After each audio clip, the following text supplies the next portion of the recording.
Welcome to Standard Chartered Money Insights, a podcast series by Standard Chartered Bank that brings you market views and insights on the go.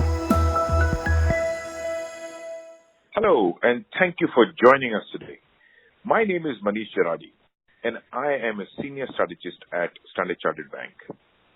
We are recording this on Friday, the 5th of February, and we have just released our weekly market view where we ask ourselves, should we sell? The past couple of weeks have been volatile for risk assets. We discussed what our proprietary indicators are signaling with regards to near-term price action and analyze recent improvement in fundamentals. We'll also talk about the latest developments from Asia. And lastly, we'll get an update on the U.S. earnings season with implications for some of our preferred equity sectors. To discuss what all this means for investors, on today's podcast, I have with me Manpreet Gill, Head of Fixed Income, Currencies and Commodities Investment Strategy, and Iachini from our cross-asset strategy team. Manpreet, let me start with you. Technicals, particularly for equities, continue to look stretched and vulnerable to pullbacks.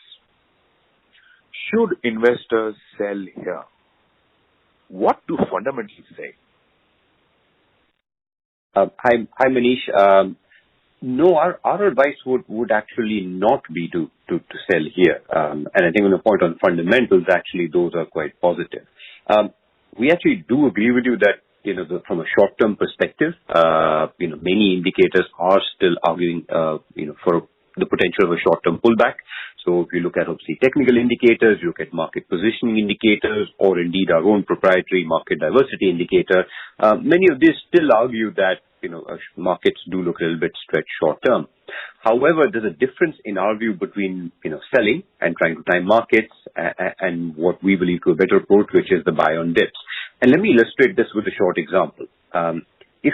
Since we first started talking about the risk of short-term pullbacks in around 15th January, we have had a little bit of a short-term pullback. We had the concerns around specific stocks where a number of short sellers were involved, and global equities, faced a peak to trough about a 4% sell-off. But end to end, since 15 January, global equities are still up about 1.7%. So the question is, could you have done better than that 1.7%? And if you were, with hindsight, able to time it perfectly, of course, you end up doing a little bit better. But you missed it even by just 2 days. Your net return over that period ends up looking much closer to 0% rather than 1.7% that a simple buy and hold got you. So that to us simply illustrates how difficult it is to time markets precisely, because you're not only trying to time when to sell, but it's equally important in a rising market to time when you have to get back in. And making those two decisions, we know, is very, very difficult. And I think it's the fundamentals that sort of, make it more difficult in a rising market. So if you're looking at, of course, the vaccination process, supportive policy, those are still very positive for fundamentals. And we're seeing some of that come through in the Q4 2020 earnings season, where we're getting big sort of upside surprises.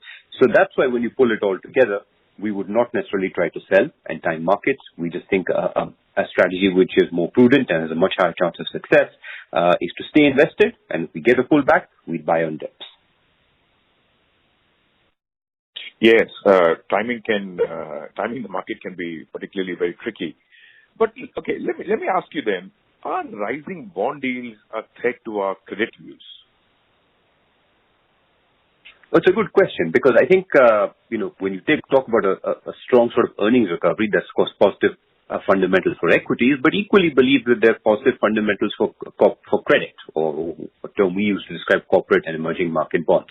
Now, bond yields, I would argue, yes, absolutely, they are risk. I mean, if nothing else changes, rising bond yields mean, bond prices go down.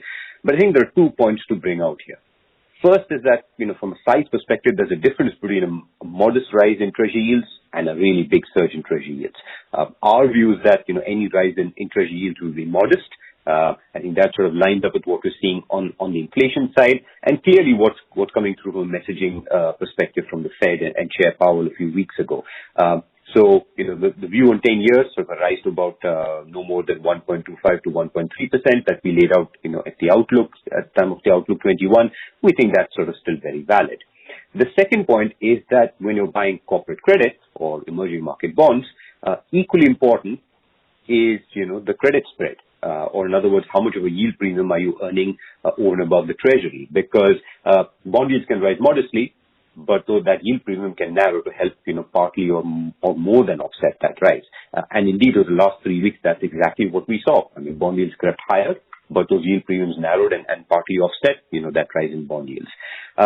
And we step back for a moment and sort of just look at the big picture. Most yield premiums for our preferred asset classes are still around the long-term median levels.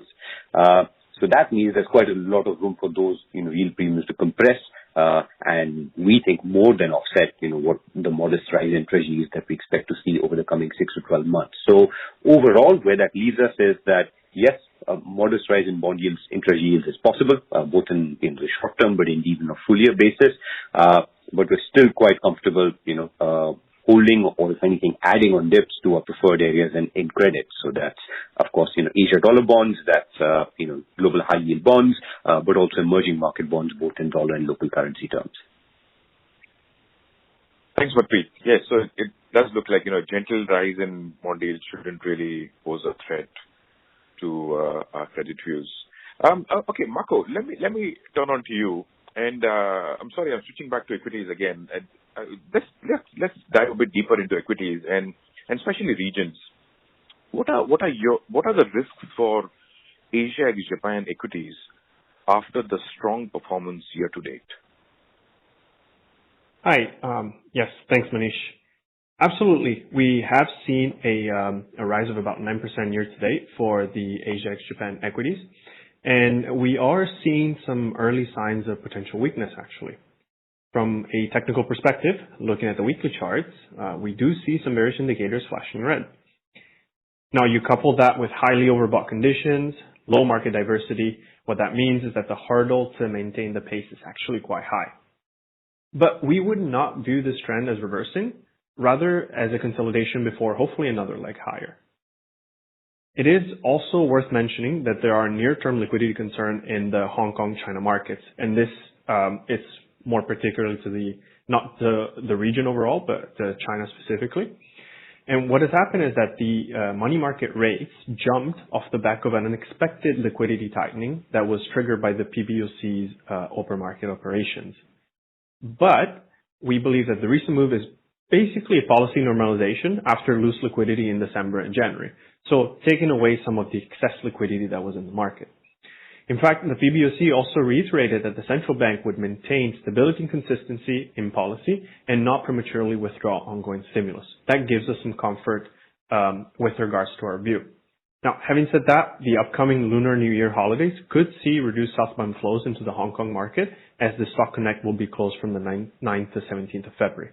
Now, despite the reduced liquidity, we do continue to view Chinese equities, both onshore and offshores, as a preferred market within Asia ex Japan in the medium term, as we do think that the fundamentals do remain supportive. Okay, then let's talk about sectors and what can we learn from technicals and earnings in U.S. financial and U.S. technology sectors? So that's it's a two-pronged question. Let me first start perhaps with a bit of an update on the U.S. earnings season, and specifically around the financials and technology sectors, as these are two of our preferred sectors within the U.S. equity market. Now, the results of the season, which is still ongoing, are quite encouraging. We have about 53% of the companies in the S&P 500 having reported so far, and expectations now for Q4 2020 are actually inched up to positive territory with about 2% growth versus last year. And this is important because it compares to a decline of 10%, which was expected at the beginning of the season, of the reporting season. Now, if I focus specifically on the financial sector, we have about 80% of the companies that have reported, and earnings surprises have been quite significant, and especially to the upside. Now, since our base case is for a vaccine-driven recovery, which will drive further earnings and buyback growth, we do think that the U.S. financial sector has the fundamental support to remain a preferred sector for us. Shifting over to the tech sector, we have about, at this point, 47% of the companies reporting so far, also with positive earnings surprises, but perhaps not as positive as those in the financial sector. But we have to keep in mind that in the financial sectors, the levels were much lower, and therefore the potential beats were slightly easier to achieve. So with regards to the tech sector, it has been resilient throughout the pandemic, and the full year 2020 earnings are expected to be at about 11% growth, which would signify the highest growth rate across all sectors. And this, given the ongoing secular shifts in favor of the sector, does bode well for it, and we do think it warrants us to keep it as a preferred sector. Now, just to finish off with regards to technicals, for both sectors, it's a slightly different picture. With regards to financials, we look at monthly charts, and we see that the V-shaped rebound and the new cycle high after such steep losses are a sign that the sector is preparing for a decisive break higher. Right now, we're about 1.5% from the previous 2020 high. But similar to one point that I want to make is that similar to Asia ex-Japan equities, the recent short-term retracement actually, in our view, is more of a sign of a short-term consolidation before the next leg higher, instead of a big concern for a downside pullback. With regards to S&P 500 Information Technology Index, this actually is still benefiting from ongoing momentum. And both looking at the short-term and longer-term charts, momentum continues to be supportive for a further rise. Now, we would think that perhaps we could see low double-digit growth for this sector. So just to sum up, both the fundamental and the technical picture for both of these sectors in the U.S. looks good, and those are some of the reasons why we continue to prefer them in our asset allocation. Thanks, Marco. Thanks, Manpreet, for taking part in today's discussion. Thank you all for listening into today's podcast. Please stay safe and do reach out to your relationship manager or check the SC Private Bank app if you would like a copy of our weekly market view report. Thank you for listening to Standard Chartered Money Insights, a podcast series by Standard Chartered Bank.